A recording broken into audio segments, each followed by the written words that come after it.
माननीय राजनाथ सिंह जी।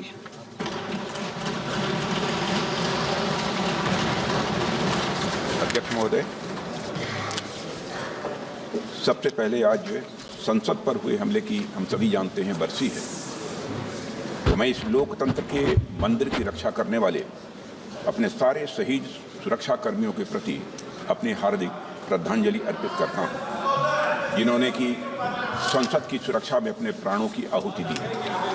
अध्यक्ष महोदय, सबसे पहले मैं आपको धन्यवाद भी देना चाहता हूं कि आपने मुझे इस सदन में भारतीय संविधान के 75 वर्ष की यात्रा पूरी होने पर आयोजित इस चर्चा में भाग लेने का अवसर दिया है। हम सब सौभाग्यशाली हैं कि हम भारतीय संविधान के अमृत महोत्सव के अध्यक्ष महोदय हम साक्षी बन रहे हैं। अध्यक्ष महोदय, 75 वर्ष पहले संविधान सभा ने न्यूली इंडिपेंडेंट इंडिया के लिए संविधान निर्माण का महान कार्य संपन्न किया था। लगभग 3 वर्षों के रिगरस डिबेट एंड डेलिब्रेशन के परिणाम स्वरूप हमें हमारा संविधान मिला है।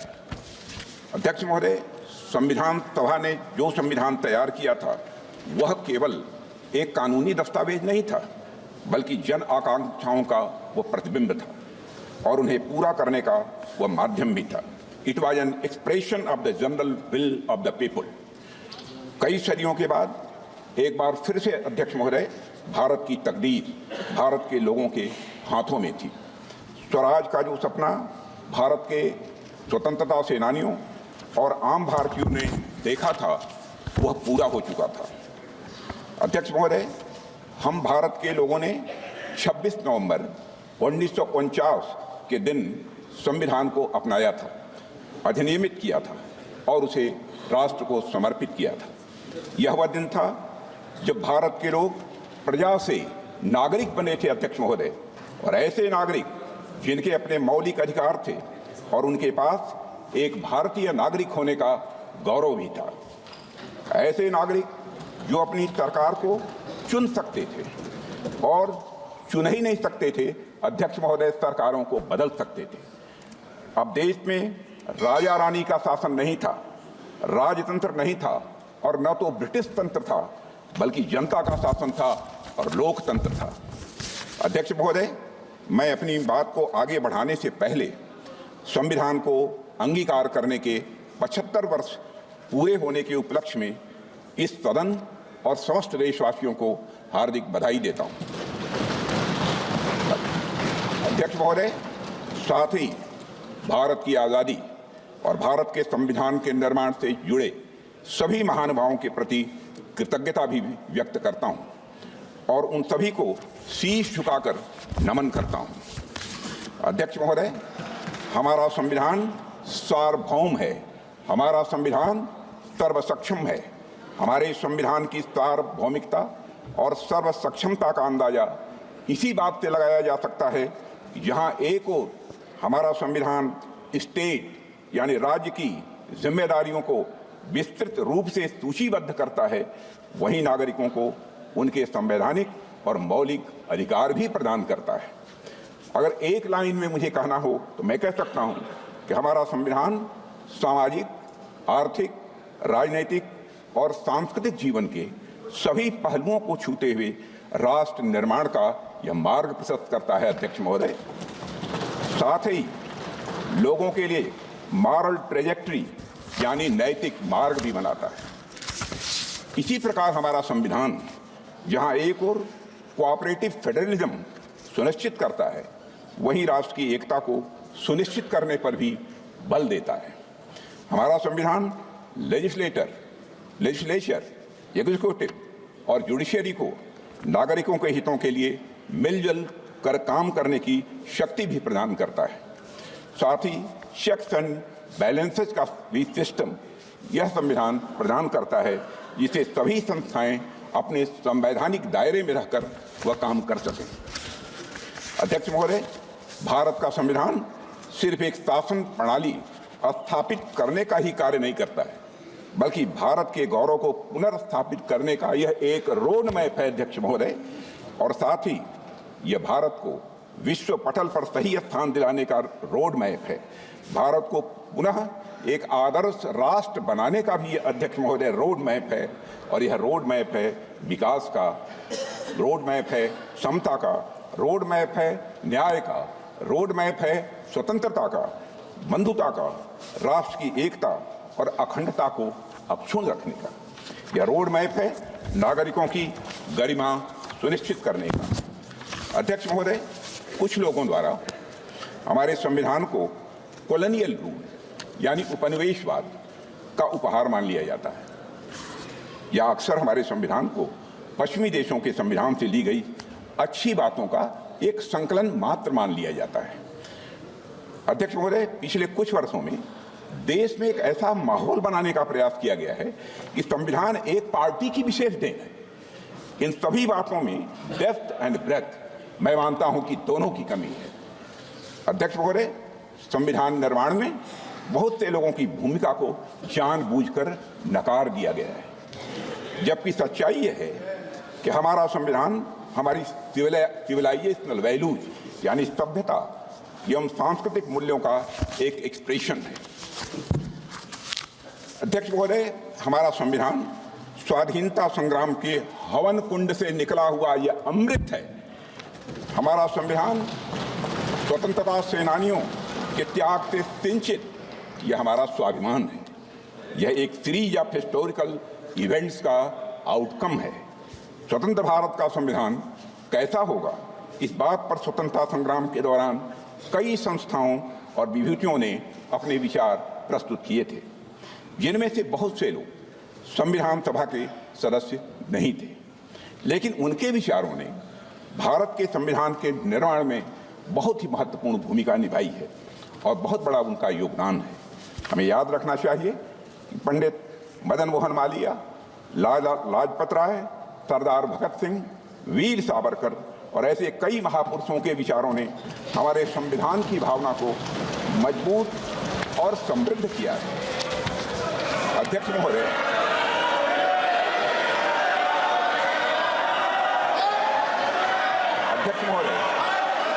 हमारे प्रेरणा स्रोत डॉक्टर श्यामा प्रसाद मुखर्जी का मानना था कि संविधान कलेक्टिव इफोर्ट और कंसेंसस का रिजल्ट होना चाहिए। मैं फिर से दोहराना चाहता हूं, हमारे प्रेरणा स्रोत डॉक्टर श्यामा प्रसाद मुखर्जी का यह मानना था कि संविधान कलेक्टिव इफोर्ट और कंसेंसस का रिजल्ट होना चाहिए। अध्यक्ष महोदय, हमारा संविधान इसी सामूहिक प्रयास और समझ का नतीजा। हमारे संविधान के लिखे जाने से 6 साल पहले यानी 1944 में लिखे गए constitution of the Hindustan free state नाम के दस्तावेज में कई बड़े नेताओं ने संविधान के बारे में अपने विचार दिए थे। इसमें सभी नागरिकों के लिए धार्मिक स्वतंत्रता सुनिश्चित करने की बात कही गई थी। इस बात का उल्लेख एक इमिनेंट ज्यूरिस्ट श्री अर्घसेन गुप्ता ने भी किया है। अध्यक्ष महोदय, उस दस्तावेज में प्रत्येक नागरिक को अपनी संस्कृति और भाषा की रक्षा करने का भी अधिकार दिया गया था। सरकार को रिलीजन के आधार पर भेदभाव करने से स्पष्ट रूप से प्रतिबंधित किया गया था। सार्वजनिक अनुदान प्राप्त करने वाले स्कूलों को रिलीजियस एजुकेशन देने की मनाही थी और यह भी स्पष्ट किया गया था कि स्टेट का कोई रिलीजन नहीं होगा, यानी वह सेकुलर होगा। और यह बात वे लोग कह रहे थे जिन्हें हमारे सामने बैठे कुछ लोगों के दल कांग्रेस के लोग कम्युनल कहा करते थे। यह बात उन लोगों ने कही थी। अध्यक्ष महोदय, constitution of the Hindustan free state से डॉक्टर श्यामा प्रसाद मुखर्जी बेहद प्रभावित थे। और अगर हम संविधान सभा की बहस को ध्यान से पढ़ें तो पता चलता है कि उन्होंने राष्ट्रीय एकता के लिए और अलगाववादी प्रवृत्तियों पर अंकुश लगाने के लिए एक मजबूत संघ यानी स्ट्रांग यूनियन की आवश्यकता पर विशेष बल दिया था और स्वतंत्रता और समानता के सिद्धांतों पर आधारित एक गणतांत्रिक संविधान की डॉक्टर श्यामा प्रसाद मुखर्जी ने वकालत भी की थी। हमारे वर्तमान संविधान में भी इन्हीं मूल्यों को अध्यक्ष महोदय प्राथमिकता दी गई है, मगर इस बात का कहीं उल्लेख नहीं मिलता है। एक पार्टी विशेष द्वारा संविधान निर्माण के कार्य को हाईजैक और एप्रोप्रिएट करने की कोशिश हमेशा से की गई है। अध्यक्ष महोदय, भारत में कॉन्स्टिट्यूशन मेकिंग से जुड़ी ये सब बातें लोगों से छिपाई गई हैं। इतिहास में जाने पर पता चलता है कि हमारे देश में इस बात पर व्यापक सहमत थी कि भारत का भविष्य किस तरह के कानून से निर्धारित हो। मैं आज यह स्पष्ट करना चाहता हूं अध्यक्ष महोदय कि हमारा संविधान किसी एक पार्टी की देन नहीं है।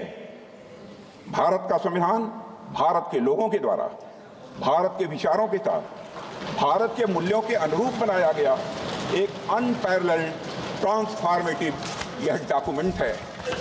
अध्यक्ष महोदय, पश्चिमी सभ्यता में राज्य की अवधारणा नाइट वॉचमैन स्टेट की थी। नाइट वॉचमैन स्टेट का कंसेप्ट विश्व प्रसिद्ध विचारक जॉन स्टुअर्ट मिल के द्वारा दिया गया था, जिसका अर्थ है कि सरकार का दायित्व लोगों की सुरक्षा प्रदान करने तक ही यह सीमित रहे। किंतु हमारे देश में राजधर्म की बात की गई है। अध्यक्षों, महाभारत के शांति पर्व में राजा को सिर्फ राजधर्म लागू करने की शक्ति दी गई है, पर वह राजा राजधर्म का स्रोत नहीं माना गया है। अध्यक्ष महोदय, हमारे यहाँ राजा भी राजधर्म से बंधा हुआ है। उसकी शक्तियां लोगों के कल्याण के लिए, समाज के कमजोर वर्गों के रक्षा के लिए। अध्यक्ष महोदय, हमारा संविधान कॉन्स्टिट्यूशनल मशीनरी के जरिए नागरिकों के कल्याण के लिए पूरी तरह से प्रतिबद्ध है। उनकी स्वतंत्रता सुनिश्चित करने के लिए भी यह प्रतिबद्ध है। हमारा संविधान नागरिकों के समग्र विकास के रास्ते में आने वाली सभी बाधाओं को हटाने तथा समुचित विकास के लिए अनुकूल परिस्थितियां पैदा करने के लिए राज्य को निर्देश देता है। संविधान के भाग 4 में दिए गए directive principles of state policy से यही भावना निकलकर सामने आती है। अध्यक्ष महोदय, मुझे इस बात का गर्व है, गर्व नहीं बल्कि मुझे गौरव की अनुभूति है कि प्रधानमंत्री नरेंद्र मोदी जी के नेतृत्व में हमारी सरकार सबका साथ, सबका विकास, सबका विश्वास और सबका प्रयास की भावना के साथ यह काम कर रही है। हमारी सरकार भारत के संविधान में निहित धर्म और भावना दोनों के अनुरूप काम कर रही है। अध्यक्ष महोदय, हमारा संविधान प्रोग्रेसिव है। हमारा संविधान प्रोग्रेसिव है, प्रगतिशील है, समावेशी है, परिवर्तनकारी है। हमारे संविधान ने हमें एक ऐसे समाज के निर्माण का ब्लूप्रिंट दिया है जिसमें हर प्रकार से समाज में समरसता हो, सद्भाव हो और साथ ही समृद्धि भी हो। अध्यक्ष महोदय, जहां देश के शीर्ष पद को प्राप्त करने के लिए जन्म की पहचान मायने न रखती हो, यह है हमारा संदेश। जहां एक गरीब परिवार में जन्म लिया व्यक्ति भी प्रधानमंत्री बन सके, देश का और वह देश का राष्ट्रपति भी बन सके। संविधान क्रियान्वयन के कुछ वर्षों बाद ही संविधान की मूल भावना को ताक पर रख दिया गया था। अध्यक्ष महोदय, लेकिन हमारी सरकार ने संविधान के मूल्यों को खुले और सच्चे मन से स्वीकार किया है। मुझे खुशी है कि हमारी सरकार संविधान की मूल भावना को केंद्र में रखकर जनहित के मार्ग पर तेजी से आगे बढ़ रही है। हमने गुलामी की मानसिकता को समाप्त करके भारतीय न्याय संहिता, भारतीय नागरिक सुरक्षा संहिता और भारतीय साक्ष्य अधिनियम जैसे नए कानूनों को पारित किया है। अध्यक्ष महोदय, हमारी सरकार ने समाज के सभी वर्गों और विशेषकर कमजोर वर्गों के लोगों को समुचित विकास को अपना यह लक्ष्य बनाया है। रिफॉर्म, परफॉर्म और अध्यक्ष महोदय ट्रांसफॉर्म के हमारे संकल्प ने आज भारत को दुनिया की सबसे बड़ी अर्थव्यवस्थाओं की कतार में लाकर खड़ा कर दिया। अध्यक्ष महोदय, आज गरीब लोगों को प्रधानमंत्री आवास योजना की वजह से अपना पक्का मकान मिल रहा है। प्रधानमंत्री जन आरोग्य योजना के अंतर्गत गरीबों को मुफ्त इलाज मिल रहा है। प्रधानमंत्री गरीब कल्याण अन्न योजना के माध्यम से 80 करोड़ गरीबों को मुफ्त राशन की सुविधा दी जा रही है। हर घर में नल से जल पहुंच रहा है। हर घर में शौचालय बन रहे हैं। हमारे अध्यक्ष महोदय, हमारे देश में लगभग आधी आबादी महिलाओं की है। महिला सशक्तिकरण की दिशा में हमारी सरकार हर संभव प्रयास कर रही है। सामाजिक न्याय के संवैधानिक आदर्शों के अनुरूप विमेन डेवलपमेंट के साथ विमेन लेड डेवलपमेंट को सुनिश्चित करने के लिए हमने नारी शक्ति बंधन अधिनियम भी पास किया है और इससे राजनीतिक क्षेत्र की महिलाओं का प्रतिनिधित्व बढ़ेगा तथा उनका सशक्तिकरण भी यह सुनिश्चित होगा। इसी सोच के तहत अध्यक्ष महोदय, हमारी सरकार ने वर्ष 2018 में राष्ट्रीय पिछड़ा आयोग को संवैधानिक दर्जा दिया है, पहली बार आजाद भारत के इतिहास में। आर्थिक रूप से कमजोर वर्गों की उन्नति के लिए साल 2019 में संविधान संशोधन किया गया। इसके लिए हमने आर्थिक आधार पर 10% आरक्षण का अवसर प्रदान किया है इकोनॉमिकली बैकवर्ड क्लास के लिए। अध्यक्ष महोदय, समग्र और समावेशी विकास के ये सभी काम हमारे संवैधानिक मूल्यों और आदर्शों के यह जीवंत रूप हैं। हमारी सरकार ने न सिर्फ संविधान के मूल्यों को केंद्र में रखकर काम किया है, बल्कि संविधान को लेटर एंड स्पिरिट में बखूबी हमारी सरकार ने लागू किया है। अध्यक्ष महोदय, इस देश में एक ऐसा राज्य भी था जहां देश का संविधान लागू नहीं होता था। संसद के कानून भी पूरी तरह लागू नहीं होते थे। हमने वहां भी संविधान को पूरी तरह से लागू करके दिखाया है अध्यक्ष, और आज पूरा देश उस निर्णय का सकारात्मक परिणाम अपनी प्रत्यक्ष आंखों से देख रहा है। हाल में चुनाव संपन्न हुए हैं, रिकॉर्ड मतदान हुआ है अध्यक्ष महोदय, लंबे समय बाद हुआ है। एक भी हिंसा की घटनाएं मतदान के दौरान नहीं हुई है। अध्यक्ष महोदय, मैं वहां की जनता का अपनी तरफ से हार्दिक अभिनंदन करता हूं। अध्यक्ष महोदय, हमारे संविधान ने हमें भारतीयता से पुनः परिचित कराया है। हमें अपनी संस्कृति, सभ्यता और संस्कृति के प्रति गौरव की भावना का यह संदेश दिया है। जैसे हमारे संविधान की मूल प्रति के भाग 3 में, जिसमें मौलिक अधिकारों का वर्णन है, उसमें भगवान श्री राम, मां सीता जी और प्रभु लक्ष्मण जी की तस्वीर भी अंकित है।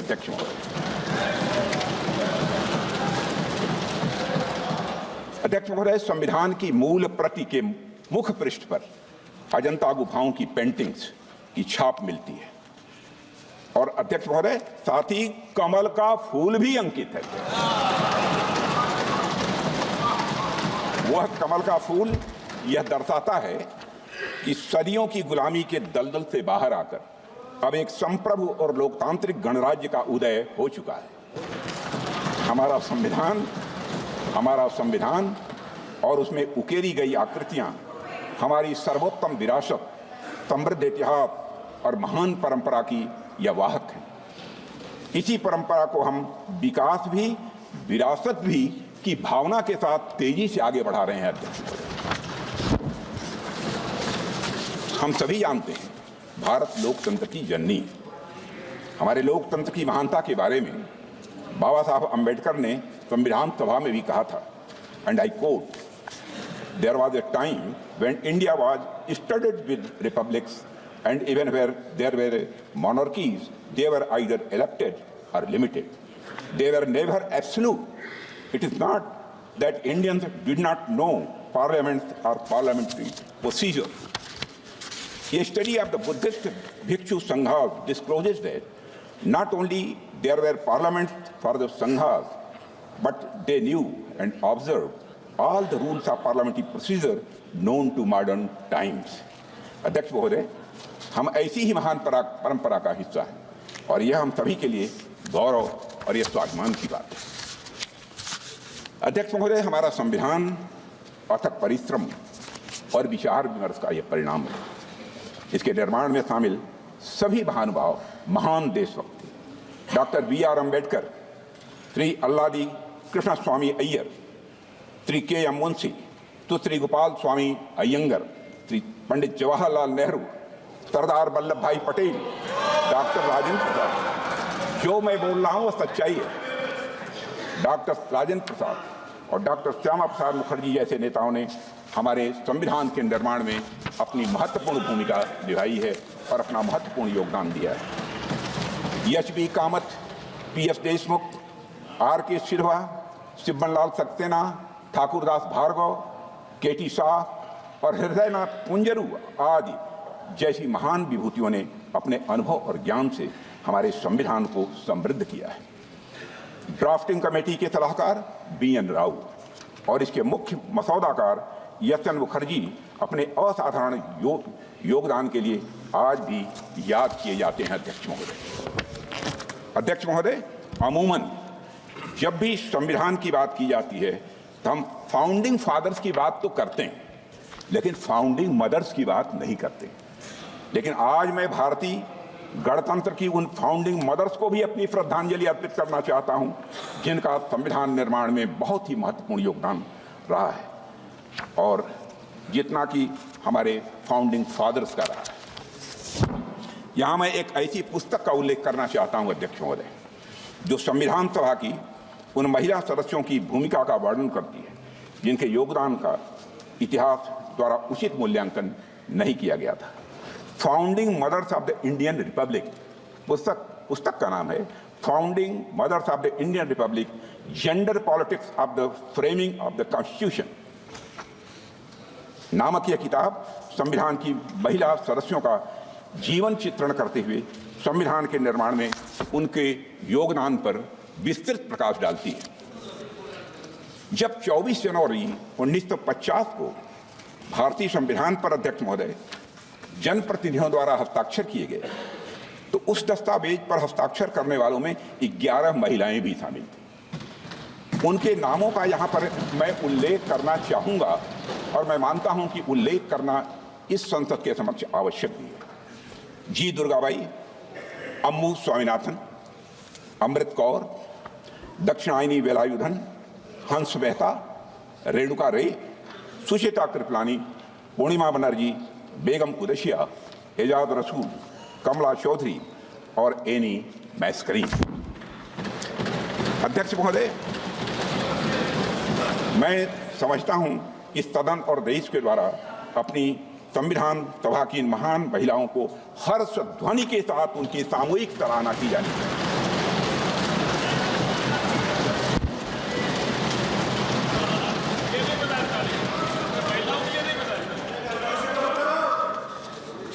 अध्यक्ष महोदय, भारत का संविधान भारत और भारतीयता के मूल विचार की यह उपज है। भारतीय संविधान निर्माण और लोकतंत्र के वैश्विक इतिहास में एक महत्वपूर्ण घटना और एक अनूठा अनुभव भी है। अध्यक्ष महोदय, जब अन्य एशियाई और अफ्रीकी देश उपनिवेशवाद से मुक्त हुए थे तो उनका संविधान कॉलोनियल रूलर्स का एक पार्टिंग गिफ्ट था। इसके विपरीत भारतीयों ने अपना संविधान अपने लिए खुद रचा है, यह हम सबके लिए गौरव की बात है। अध्यक्ष महोदय, कई पोस्ट कॉलोनियल डेमोक्रेसीज और उनके संविधान ज़्यादा लंबे समय तक टिक नहीं पाए, लेकिन भारतीय संविधान तमाम ऑनस्लॉट्स और चैलेंजेस के बावजूद बिना अपनी मूल भावना को खोए दुनिया के सबसे बड़े लोकतंत्र को बनाए रखने में महत्वपूर्ण भूमिका निरंतर निभा रहा है। अध्यक्ष महोदय, मैं मानता हूं कि इसकी बड़ी वजह है भारतीय समाज में लोकतांत्रिक मूल्यों के प्रति प्रतिबद्धता, न्यायविधि और संविधान के प्रति आदर और सम्मान का भाव। और आज जब हम संविधान के 75 वर्ष पूरे होने का अमृत महोत्सव मना रहे हैं, तो मैं इस अवसर पर संविधान की भावना की रक्षा सुनिश्चित करने में सर्वोच्च न्यायालय की भूमिका की भी मैं सराहना करना चाहता हूं। अध्यक्ष, संविधान के कस्टोडियन और इंटरप्रेटर के रूप में सुप्रीम कोर्ट की भूमिका को सहज रूप से हम सब स्वीकार करते हैं। अध्यक्ष महोदय, और अध्यक्ष महोदय, आज संविधान की रक्षा करने की बात की जा रही है। अध्यक्ष महोदय, आज संविधान की रक्षा करने की बात की जा रही है, यह हम सभी का कर्तव्य है। और अध्यक्ष महोदय, लेकिन हमें यह भी समझने की जरूरत है कि किसने संविधान का सम्मान किया है और किसने संविधान का अपमान किया है।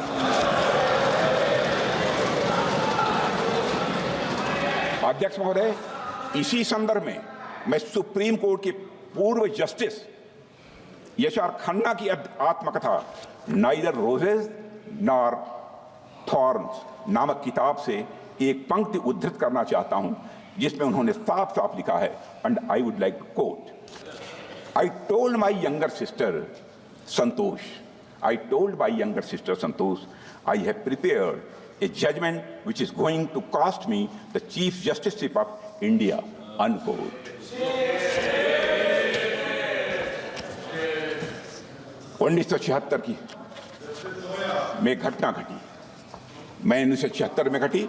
इसी घटना और इन लाइनों का संदर्भ आप में से अधिकांश लोग जानते होंगे। जस्टिस यशआर खन्ना ने ADM Jabalpur versus Shivkant Shukla case में तब की कांग्रेस सरकार के खिलाफ डिसेंटिंग जजमेंट दिया था।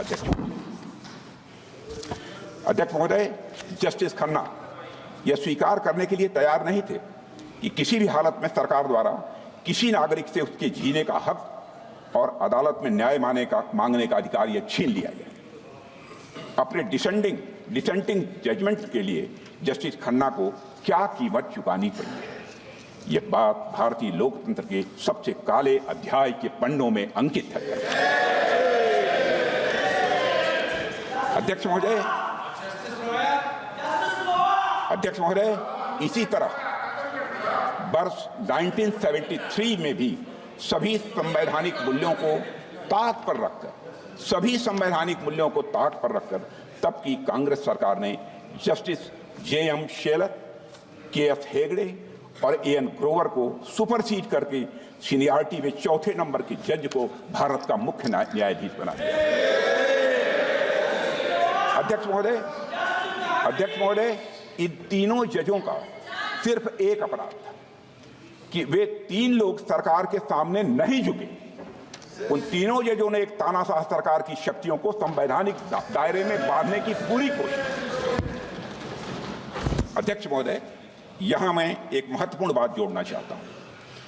यह किसी व्यक्ति पर हमला नहीं था, यह सिर्फ किसी व्यक्ति विशेष के अधिकारों का हनन नहीं था, बल्कि यह संविधान पर हमला था। यह हमारे संविधान को सबवर्ट करने का एक महापाप था। अध्यक्ष महोदय, और मुझे हैरानी होती है कि आज इस कृत्य को अंजाम देने वाली पार्टी संविधान के संरक्षण की बात करती है। अध्यक्ष महोदय, मैं इस सदन में यह कहना चाहता हूं कि कांग्रेस के मित्रों ने अनेक मौके पर संविधान और संवैधानिक भावनाओं का निरादर किया है। उन्हें कभी भी संस्थानों यानी इंस्टीट्यूशंस की इंडिपेंडेंस और ऑटोनॉमी हजम नहीं हुई। अध्यक्ष महोदय, उन्होंने हमेशा एक कमिटेड जुडिशरी, कमिटेड ब्यूरोक्रेसी और कमिटेड इंस्टीट्यूशन बनाने का काम किया।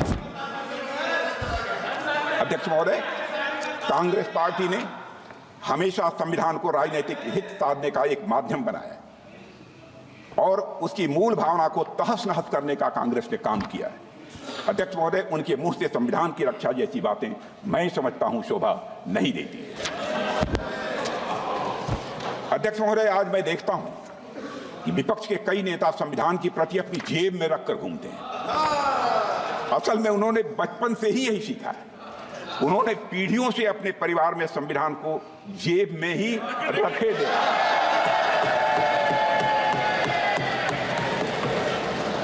लेकिन अध्यक्ष महोदय, भारतीय जनता पार्टी संविधान को सिर माथे पर लगाती है।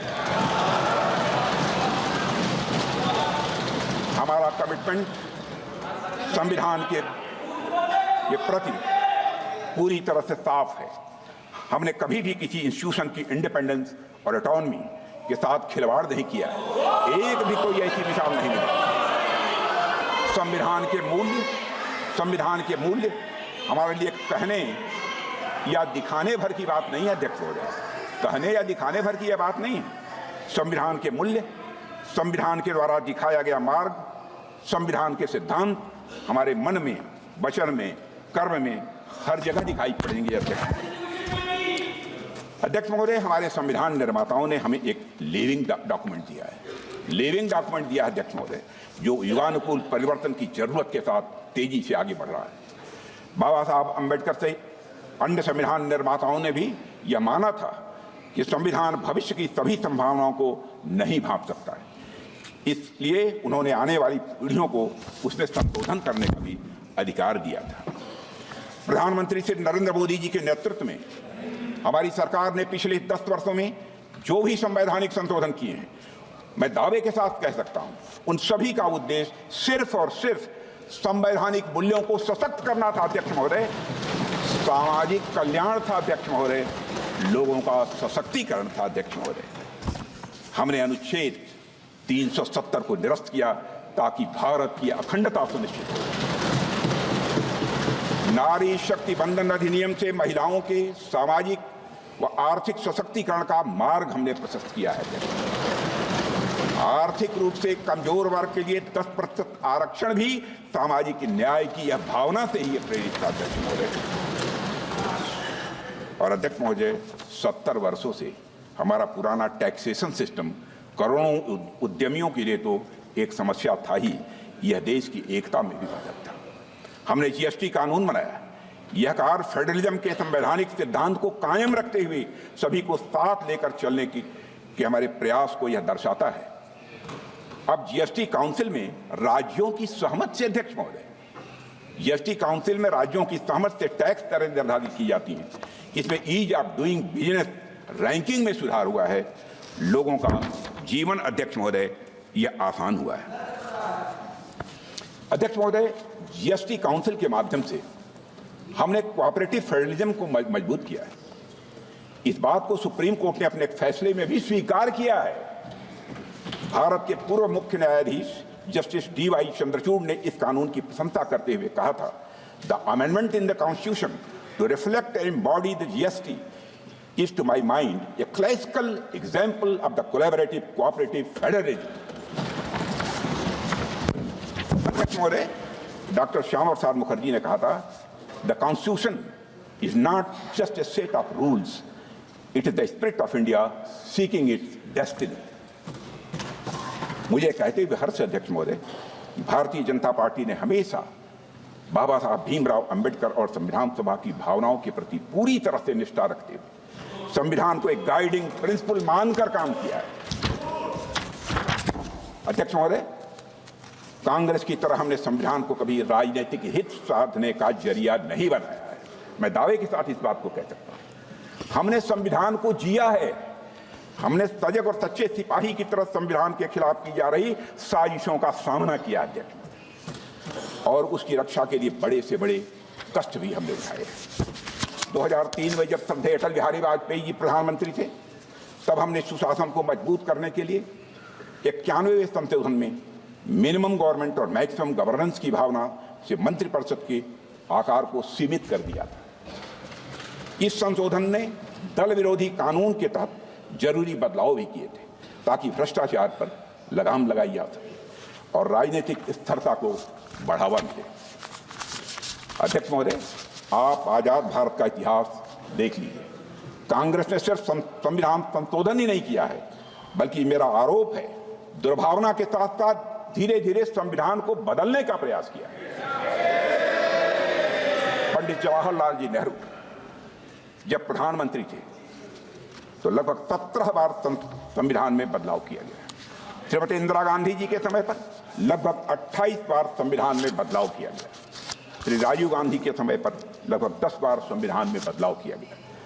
मनमोहन सिंह जी के समय लगभग 7 बार संविधान में बदलाव किया गया।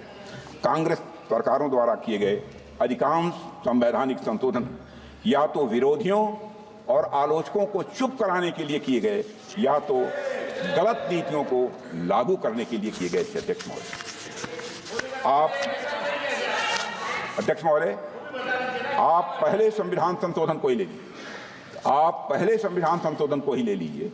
साल 1950 में प्रेस में कांग्रेस सरकार की गलत नीतियों की आलोचना हो रही थी। हमारे प्रेस के मित्र भी सुन रहे होंगे। ऐसे में तब की कांग्रेस की सरकार ने आरएसएस के साप्ताहिक प्रकाशन ऑर्गेनाइजर और मद्रास से निकलने वाली पत्रिका क्रॉस रोड्स को प्रतिबंधित कर दिया था। और इसका विरोध करते हुए ऑर्गेनाइजर के संपादक श्री के.आर. मलकानी ने लिखा था, I would like to quote, to threaten the liberty of the press. To threaten the liberty of the press for the sole offense of the non-conformity to official view may be a handy tool for tyrants, but only a crippling curtailment of the civil liberty in a free democracy.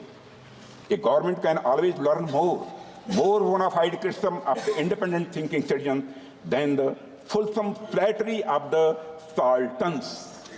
sultans का मतलब चापलूस होता है।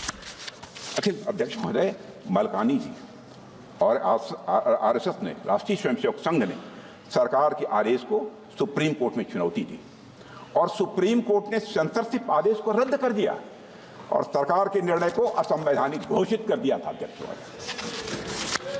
अध्यक्ष महोदय, आज संविधान का राग अलापने वाली कांग्रेस पार्टी ने सुप्रीम कोर्ट के आदेश का सम्मान करने की जगह मई 1951 में ही संवैधानिक संशोधन करके नागरिकों के freedom of speech and expression को कुचल दिया था।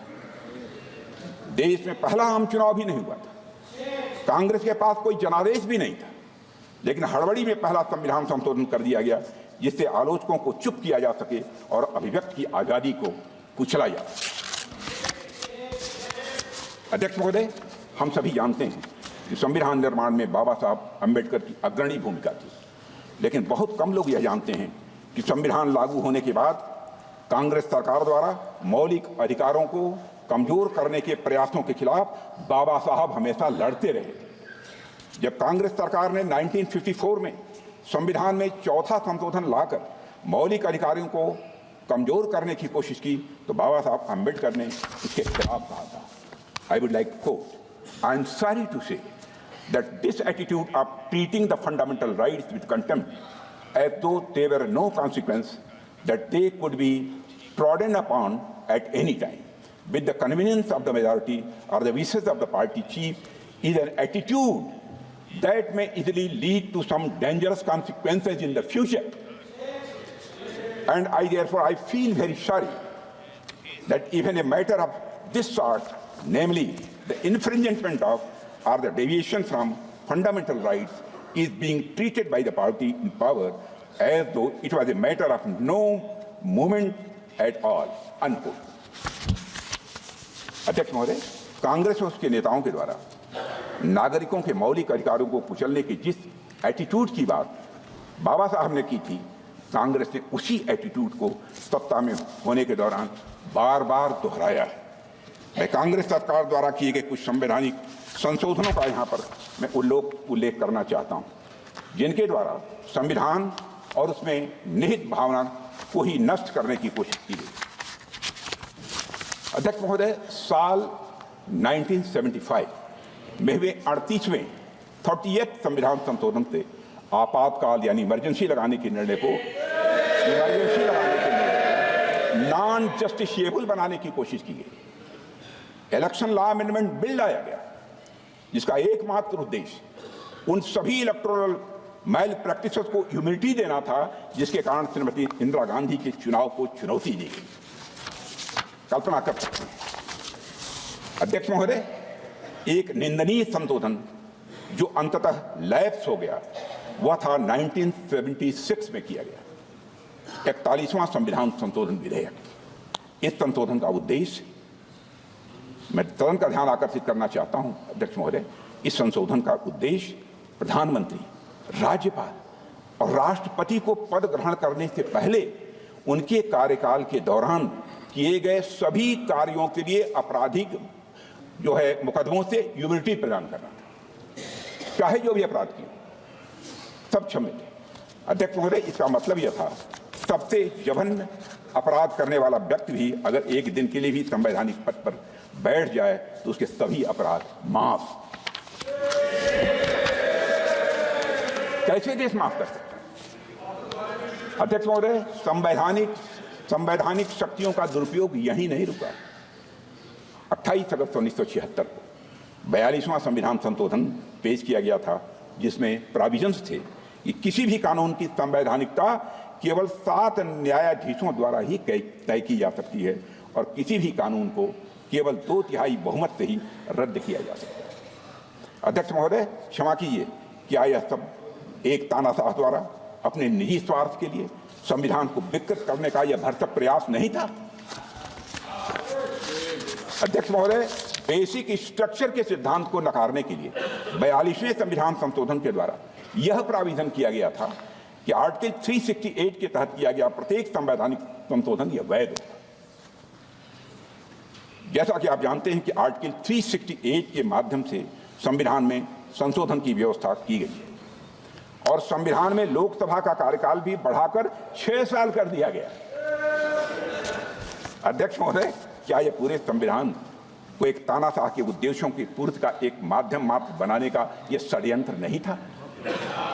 क्या यह सब जनता को फिर से प्रजा बनाने की यह साजिश नहीं थी? अध्यक्ष महोदय, आज उसी पार्टी के लोग संविधान का इस्तेमाल दुष्प्रचार के लिए कर रहे हैं।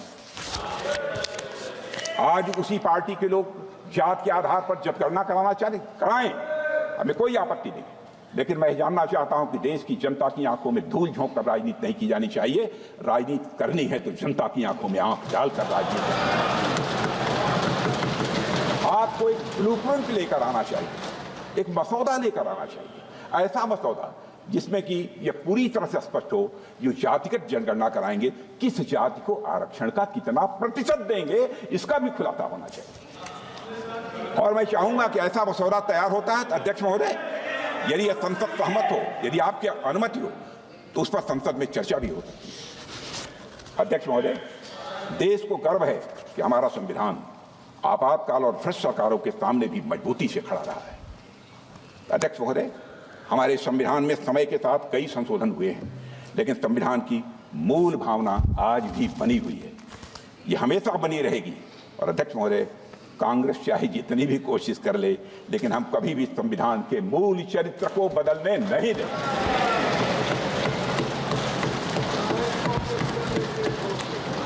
आप इतिहास देखें, हमने आपातकाल के काले दिनों में भी संविधान के मूल चरित्र को चोट पहुंचाने के हर प्रयास का मजबूती के साथ विरोध किया था। लाखों की संख्या में संविधान के सिपाहियों ने जेल की यातना झेली है। मैं स्वयं इन यातनाओं का भुक्त होगी हूँ। 18 महीने मैं भी जेल रहा हूँ। 2 महीने तक हमने तन्हाई काटी है, सॉलिटरी सेल काटी है। अध्यक्ष महोदय, जेल में रहते हुए मेरी मां की मृत्यु हो जाने पर मुखाग्नि देने के लिए हमको पैरोल तक नहीं दिया गया। अध्यक्ष महोदय, कांग्रेस ने कभी संविधान, न संवैधानिक मूल्यों और न संवैधानिक संस्थाओं का सम्मान किया है। कांग्रेस के नेताओं ने हमेशा पर्सनल इंटरेस्ट को कॉन्स्टिट्यूशनल वैल्यूज और इंस्टीट्यूशनल डिग्निटी के ऊपर रखा। एक डॉक्यूमेंट फैक्ट है कि 1973 में 3 सीनियर मोस्ट जजेज को सुपरसीड करने के फैसले से तत्कालीन राष्ट्रपति श्री बीबी गिरी जी सहमत नहीं, पर तत्कालीन प्रधानमंत्री ने अपनी जिद, हट और राजनीतिक दंभ के कारण राष्ट्रपति के पद का सम्मान नहीं किया। अध्यक्ष महोदय, आज संविधान के तथाकथित हितैषी ये भूल जाते हैं कि श्रीमती इंदिरा गांधी ने 50 बार आर्टिकल 356 का दुरुपयोग करके चुनी हुई सरकारों को गिराने का काम किया। अध्यक्ष महोदय, 100 बात की एक बात, जब भी कांग्रेस नेताओं को सत्ता और संविधान में से एक को चुनना था तो उन्होंने सबसे पहले सत्ता को चुना है, संविधान को। मैं यहां पर अध्यक्ष महोदय उत्तर प्रदेश से जुड़ी हुई कुछ घटनाओं की मैं जरूर यहां पर चर्चा करना चाहूंगा, क्योंकि मेरे कार्यकाल की हैं जब मैं वहां अध्यक्ष था। 6 दिसंबर 1992 को मैं श्री कल्याण सिंह जी के मंत्रिमंडल में शिक्षा मंत्री था। दोपहर 11:30 बजे अयोध्या में एक विवादित ढांचा के गुंबद में आंशिक क्षति पहुंचने की जानकारी मिली, और जब 3-4 घंटे के बाद इस बात की पुष्टि हुई कि वहां ढांचे में भारी तोड़फोड़ हो चुकी है, तो शाम 5 बजे श्री कल्याण सिंह जी की सरकार ने राज्यपाल को इस्तीफा सौंप दिया।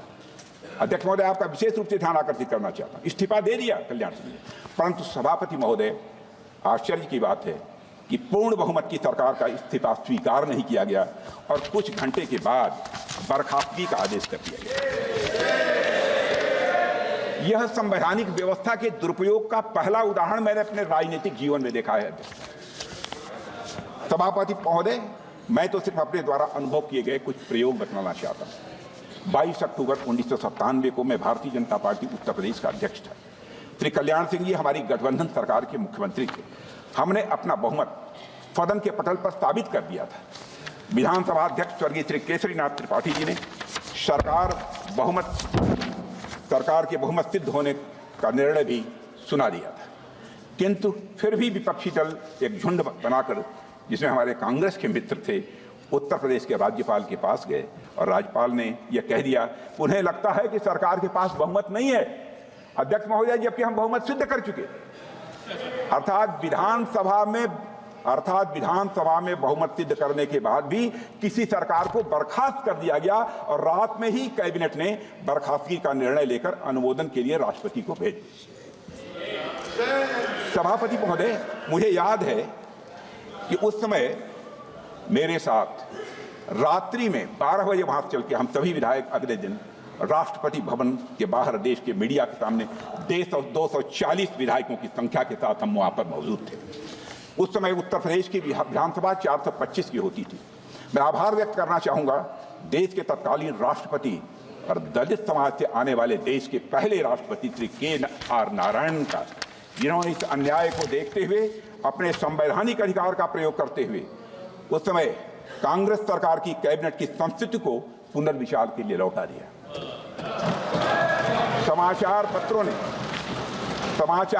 ने उस समय जो शीर्षक दिया था, राष्ट्रपति महोदय के फैसले के बाद जो शीर्षक दिया था समाचार पत्रों ने अपनी खबरों का, president steps in to save democracy. President steps in to save democracy. राष्ट्रपति महोदय, मैं दूसरा उदाहरण देना चाहूंगा और यह भी मेरा स्वयं का अनुभव किया हुआ है। 22 फरवरी 1998 देश में लोकसभा के चुनाव चल रहे थे। अचानक हमारे गठबंधन के कुछ विधायक समर्थन वापसी का पत्र राज्यपाल को देते हैं और राज्यपाल बगैर सरकार को बहुमत साबित करने का मौका दिए हमारी सरकार को बर्खास्त करके दूसरे मुख्यमंत्री को शपथ दिला देते हैं।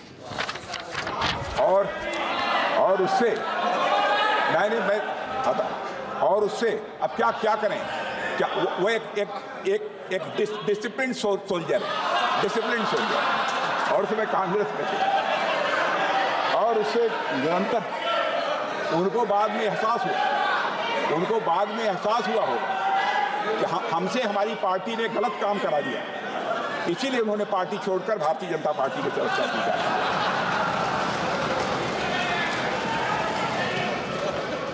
तब अध्यक्ष महोदय, और उससे तुरंत बहुमत साबित करने के लिए भी नहीं कहते।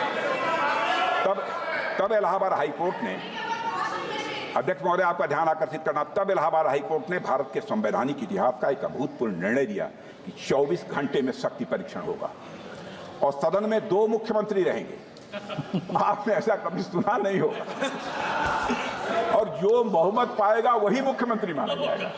सभापति महोदय, ये दोनों घटनाएं भारत के संवैधानिक इतिहास की यात्रा में एक काला अध्याय जरूर हैं, परंतु संविधान कैसे लोकतंत्र को बचा सकता है उस दृष्टि से ये अंधेरे में प्रकाश स्तंभ की तरह है। हम सबसे बड़े दल के रूप में उभरे। हम और जदयू चुनाव पूर्व सबसे बड़े गठबंधन थे। इसके बावजूद हमारे पास बहुमत था, परंतु हमें सरकार बनाने नहीं दी जा रही थी।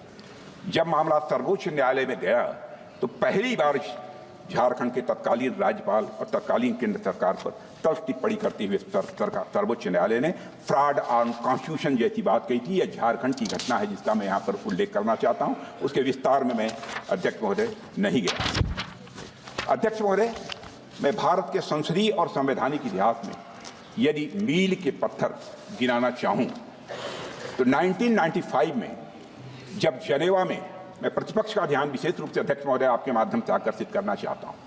1995 में जब जेनेवा में संयुक्त राष्ट्र संघ में पाकिस्तान कश्मीर को लेकर भारत के खिलाफ प्रस्ताव ला रहा था, उस समय कांग्रेस की तत्कालीन सरकार से कश्मीर मुद्दे पर घनघोर विरोध के बावजूद तत्कालीन नेता प्रतिपक्ष हम सबके श्रद्धेय अटल बिहारी वाजपेयी, जो भारतीय प्रतिनिधिमंडल का नेतृत्व करते हुए नरसिम्हा राव सरकार का पक्ष प्रस्तुत करने के लिए जनेवा गए और विदेश की धरती पर सारा श्रेय नरसिम्हा राव जी की सरकार को दिया था, हमारे लीडर अपोजिशन सत्य अटल बिहारी वाजपेयी जी। और भारत की धरती पर आकर फिर भारत वहां विदेश में तो जाकर उन्होंने सरकार का, केंद्रीय सरकार का समर्थन किया था, लेकिन भारत की धरती पर आकर उन्होंने सरकार का फिर से मुखर विरोध किया। सभापति महोदय, आज जब मैं देखता हूं कि हमारे कई नेता विदेश की धरती पर जाकर भारत के बारे में न जाने क्या क्या कहते हैं,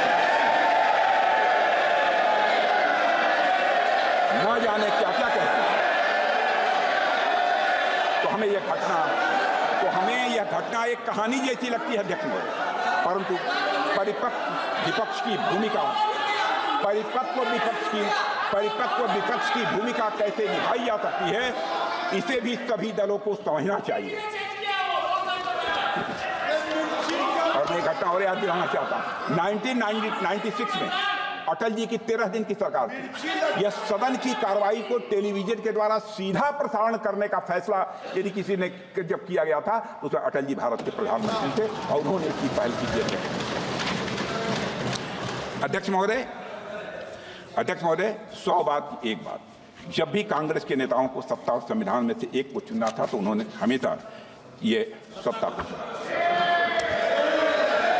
अध्यक्ष महोदय, संविधान के आर्टिकल 44 में यूनिफॉर्म सिविल कोड लागू करने की बात की गई है और सुप्रीम कोर्ट ने Sarla Mudgal versus union of India case में कहा था, Pandit Jawaharlal Nehru while defending the introduction of the Hindu Code Bill instead of a uniform civil code in the Parliament in 1954 said, I do not think that at the present moment the time is ripe in India for me to try to push it through. It appears that even 41 years thereafter, the rulers of the day are not in a mood to retrieve Article 44 from the cold storage where it was lying since 1949. The governments which have come and gone, have so far failed to make any effort towards unified personal law for all Indians. The reasons are too obvious to be stated. The utmost that has been done is to codify the Hindu law. When more than 80% of the citizens have already been brought under the codified personal law, there is no justification whatsoever to keep in abeyance anymore the introduction of an uniform civil code for all citizens in the territory of India, unquote. अध्यक्ष महोदय, uniform civil code तो कांग्रेस क्या ही लाती, उन्होंने तो supreme court के judgement को भी पूरी तरह से नकार दिया। अध्यक्ष महोदय, आप याद कीजिए साहबानो केस, जो कि भारत में मुस्लिम महिलाओं के अधिकारियों के लिए एक ऐतिहासिक निर्णय था। मैं उसे ऐतिहासिक कहना चाहता हूं अध्यक्ष महोदय। इस मामले में सुप्रीम कोर्ट ने तलाकशुदा महिला साहबानों के पक्ष में फैसला सुनाया था और इस फैसले के जरिए सुप्रीम कोर्ट ने यह कहा था कि मुस्लिम महिलाएं भी गुजारा भत्ता पाने की वह हकदार हैं, यह कहा था। और अध्यक्ष महोदय, लेकिन तुष्टीकरण के रास्ते चलते हुए तत्कालीन कांग्रेस की सरकार ने कानून बनाकर इस जजमेंट को ही पलट दिया। इसलिए जब कांग्रेस के लोग जो हमेशा तुष्टीकरण की राजनीति करते आए हैं, लेकिन हमारे नेता विरोधी दल जब मोहब्बत की दुकान की बात करते हैं तो हंसी आती है। अध्यक्ष महोदय, 75 वर्षों के बाद आज हमें अपने संवैधानिक कर्तव्यों के प्रति, अध्यक्ष महोदय, 75 वर्षों के बाद आज हमें अपने संवैधानिक कर्तव्यों के प्रति अपनी प्रतिबद्धता को एक फिर से दोहराना चाहिए। और अध्यक्ष महोदय, भारत का संविधान भारतवासियों की आकांक्षाओं की पूर्ति के लिए, उनके मौलिक अधिकारों की रक्षा के लिए एक सशक्त माध्यम साबित हुआ है। यह बात मैं दावे के साथ कहता हूं। जैसा प्रारंभ में ही मैंने कहा था अध्यक्ष महोदय, आज संसद पर हमले हुए की लगभग बरसी है, तो आज मैं अपेक्षा करता हूं कि संविधान ने जो अधिकार सर्वोच्च पदों पर बैठे हुए लोगों को दिए, उसका वैसा दुरुपयोग कभी नहीं कि हमले के मास्टरमाइंड को क्षमादान प्रकरण पर 7 साल तक लंबित रहे, आज तक ऐसी कोई कल्पना नहीं की जाती। मैं समझता हूँ संकल्प लेना चाहिए कि राष्ट्रीय सुरक्षा के मुद्दों पर संवैधानिक शक्तियों का दुरुपयोग कभी न हो, यह संसद को सुनिश्चित करना चाहिए। अध्यक्ष महोदय, आज जब हम अपने संविधान के 75 साल पूरे होने के साक्षी बने हैं, तो हमें अधिकारों से एक कदम आगे बढ़कर अध्यक्ष महोदय अपने कर्तव्यों की तरफ भी ध्यान देना चाहिए। अध्यक्ष महोदय, भारतीय संस्कृति में धर्म का एक महत्वपूर्ण स्थान है, इसको कोई नकार नहीं सकता। धर्म के अनेकों अर्थ हैं अध्यक्ष महोदय। मंदिर में जाकर पूजा करना, मस्जिद में जाकर इबादत करना, गिरजाघर में सजदा करना, यही धर्म नहीं है। धर्म के अनेकों अर्थ हैं, पर इनमें जो सबसे महत्वपूर्ण है कर्तव्य, सबसे महत्वपूर्ण है वह कर्तव्य है। हमारे धर्म ग्रंथों में धर्म का अर्थ मूलतः कर्तव्य ही है। धर्म शब्द ये ऋग्वेद में 56 बार आता है, 56 टाइम, और लगभग सभी स्थान पर इसका उपयोग कर्तव्य के अर्थ और संदर्भ में ही किया गया है अध्यक्ष महोदय। और अध्यक्ष महोदय, भारत की संस्कृति में उसके धर्म, मूल्य, इतिहास सभी में कर्तव्यों के निर्वहन की बातें की गई। अध्यक्ष महोदय, भारत एक लोकतांत्रिक देश है और किसी भी लोकतंत्र में उसका संविधान ही उसका सबसे महत्वपूर्ण दस्तावेज या यूं कहूं सैक्रेड डॉक्यूमेंट माना जाता है। यही कारण है कि सर्वोच्च पदों पर बैठे सभी व्यक्तियों को इस संविधान में मौजूद शपथ को पद ग्रहण करने से पहले दोहराना पड़ता है। मैं अपने कर्तव्यों का श्रद्धापूर्वक और शुद्ध अंतःकरण से निर्वहन करूंगा कि आपके ही समक्ष यह शपथ लेनी पड़ती है। अध्यक्ष महोदय, यह केवल कुछ शब्द नहीं है, बल्कि भारत के लोकतंत्र की अंतरात्मा है। यह एक संवैधानिक दायित्व होने के साथ साथ एक नैतिक दायित्व भी है। और यह अक्सर कहा जाता है कि भारत विविधता का देश है। भारत विभिन्न धर्मों, विश्वासों, मान्यताओं, रीति रिवाजों और परंपराओं का देश है। लेकिन इस जीवंत विविधता के बीच जो हमें एक सूत्र में बांधता है अध्यक्ष महोदय, वह है हमारा संविधान। अध्यक्ष महोदय, यहां मैं ग्रैनविल ऑस्टिन ने अपनी बहुचर्चित किताब the Indian constitution corner stone of the nation में लिखा है कि हमारे संविधान निर्माताओं ने भारतीय संविधान में राष्ट्र के आदर्शों और उसे प्राप्त करने के लिए इंस्टीट्यूशन और प्रोसीजर दोनों को एक समान महत्व दिया है। जिन आदर्शों को उन्होंने सबसे अधिक महत्व दिया वे हैं राष्ट्रीय एकता, अखंडता, लोकतांत्रिक और समतामूलक समाज। अध्यक्ष महोदय, हमारे संविधान निर्माताओं ने इन्हें प्राप्त करने के लिए सामाजिक और आर्थिक परिवर्तन का रास्ता अपनाया, पर उनके जेहन में एक बात पूरी तरह से साफ थी कि यह सामाजिक और आर्थिक परिवर्तन केवल संवैधानिक और लोकतांत्रिक संस्थानों का उपयोग करते हुए लोकतांत्रिक भावना के साथ लाया जाए, यह उनकी मंशा थी। ग्रैनविल ऑस्टिन ने अपनी किताब में एक महत्वपूर्ण बात लिखी है जिसका मैं उल्लेख करना चाहूँगा। वो बात यह थी कि संविधान निर्माताओं को यह विश्वास था कि सामाजिक एकता, सामाजिक क्रांति और लोकतंत्र को अलग अलग हासिल नहीं किया जा सकता है, बल्कि यह एक सीमलेस वेब के 3 अलग अलग स्ट्रैंड हैं। And I would like to quote Adhyaksh Mahoday, without national unity, democracy would be endangered and there could be a little progress towards social and economic reform. And without democracy and reform, the nation would not hold together. And with these 3 strands, the framers had spun a seamless wave, unquote. अध्यक्ष महोदय, हमारे संविधान ने हमेशा नागरिक और राज्य, व्यक्ति और समाज के बीच एक हार्मोनियस बैलेंस बनाने में बहुत ही महत्वपूर्ण भूमिका निभाई है।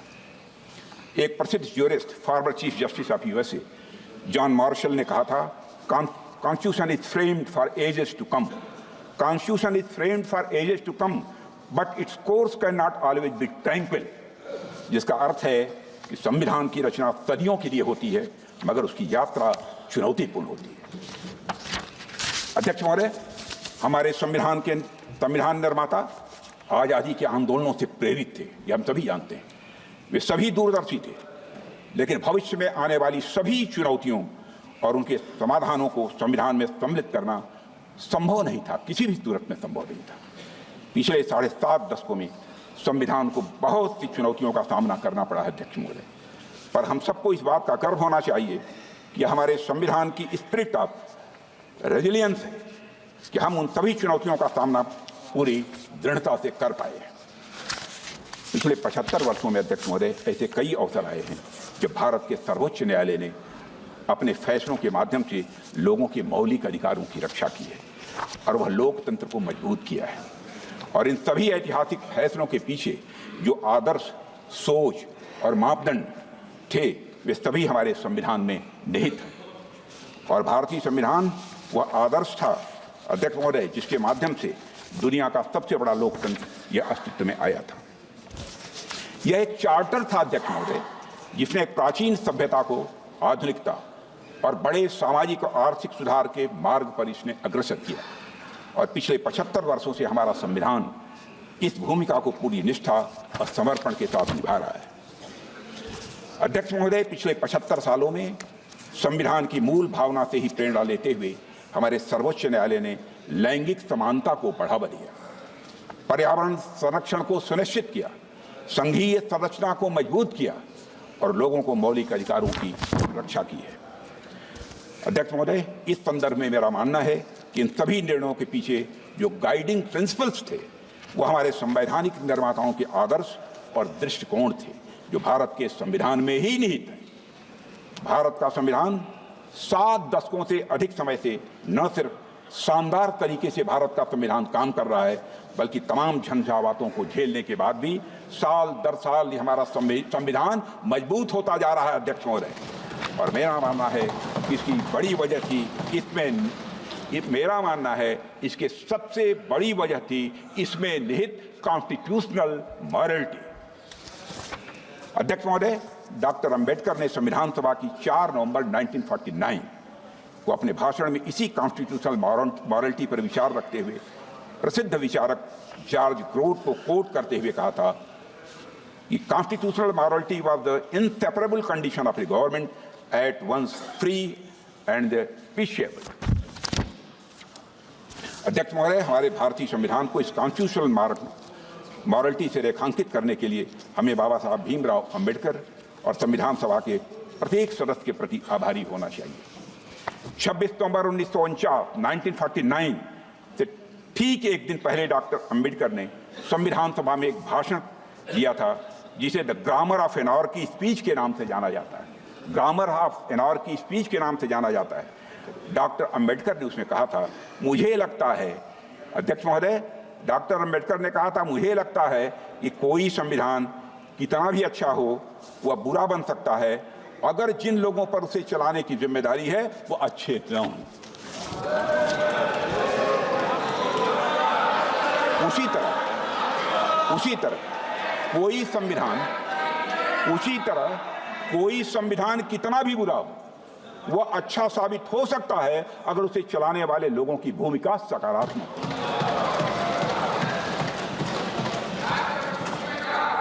ये राजनीति का चरित्र है।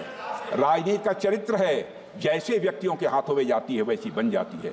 राम के हाथों में जाती है तो भक्त बन जाती है, कृष्ण के हाथों में जाती है तो युक्ति बन जाती है, आजाद भगत सिंह, अशफाकुल्लाह खां जैसे हाथों के में जाती है तो मुक्ति बन जाती है।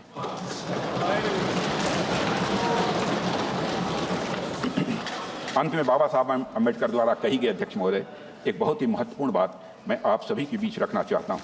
उन्होंने कहा था कि by independence we have lost the excuse of blaming the British for anything going wrong.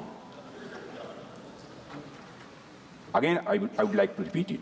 Bye independence we have lost the excuse of blaming the British for anything going wrong. If hereafter things go wrong we will have nobody to blame except ourselves। अध्यक्ष महोदय, इस बात को हमें हमेशा याद रखना चाहिए। अध्यक्ष महोदय, इस बात को हमेशा याद रखना चाहिए।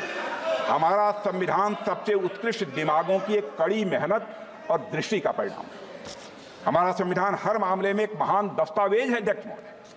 यह हमारे फाउंडिंग फादर्स और फाउंडिंग मदर्स का हम सभी के लिए सबसे बड़ा उपहार है अध्यक्ष महोदय। अब ये हमारा कर्तव्य है कि यह सुनिश्चित करें कि हम संविधान की पवित्रता को किसी भी सूरत में भंग न होने दें और यह संवैधानिक यात्रा अनवरत जारी रहे, इसके लिए पूरी शक्ति से काम करें। अध्यक्ष महोदय, मैं विश्वास के साथ कह सकता हूं, गौरव की अनुभूति करते हुए कर सकता हूं कि हमारे प्रधानमंत्री मोदी जी के नेतृत्व की सरकार चाहे जो भी कीमत चुकानी पड़े, संविधान की पवित्रता को किसी भी सूरत में अध्यक्ष महोदय भंग नहीं होने, और यह कर्तव्य हमारे किसी भी अन्य दायित्व से बड़ा होना चाहिए। यह कर्तव्य किसी भी अन्य दायित्व से बड़ा होना चाहिए। अध्यक्ष महोदय, इन्हीं शब्दों के साथ अपनी वाणी को मैं विराम देता हूं। आप सभी को बहुत बहुत धन्यवाद। जय भारत, जय हिंद, जय संविधान।